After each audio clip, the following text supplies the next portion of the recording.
Hello everyone, I am Dr. Devendra Kumar.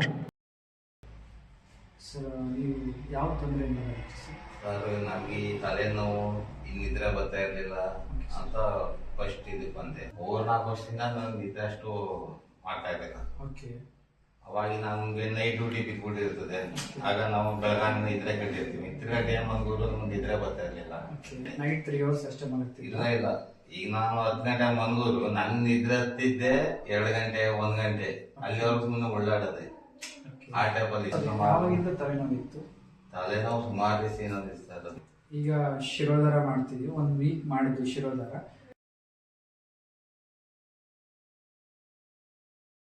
ಶಿರೋಧಾರ ಮಾಡಿದ sir ಇಷ್ಟು improvement ಅನ್ಸುತ್ತೆ. First day to last day ಏನೇನು ಆಗಿದೆ? ನಿದ್ರೆ ಬರ್ತಾ ಇರ್ಲಿಲ್ಲ ನನಗೆ. ಈಗ ನಿದ್ರೆ ಬರ್ತಾ ಇದೆ.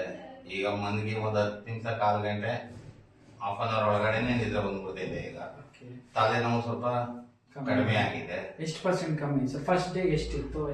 ಫಸ್ಟ್ ಡೇ ಮಾಡ್ದಲ್ಲ ಎಷ್ಟು ಪರ್ಸೆಂಟ್ ಕಮ್ಮಿ ಆಯ್ತು? ಈಗ 7 days ಆದ್ಮೇಲೆ ಎಷ್ಟು ದಿನ ಆಯ್ತು? 10 days ಒಂದು 60% ಕಡಿಮೆ ಆಗಿದೆ ಸರ್. 60-70% ಆಲ್ಮೋಸ್ಟ್ ನಿದ್ರೆ ಮಾತ್ರ ಬರ್ತಾ ಇದೆ. ಈಗ ತಲೆನೋವು ಲೈಟ್ ಆಗಿದೆ ಅಷ್ಟೇ. ಅದು ಬಿಟ್ಟರೆ ಪರವಾಗಿಲ್ಲ ಸರ್, ಓಕೆ ಆಗಿದೆ.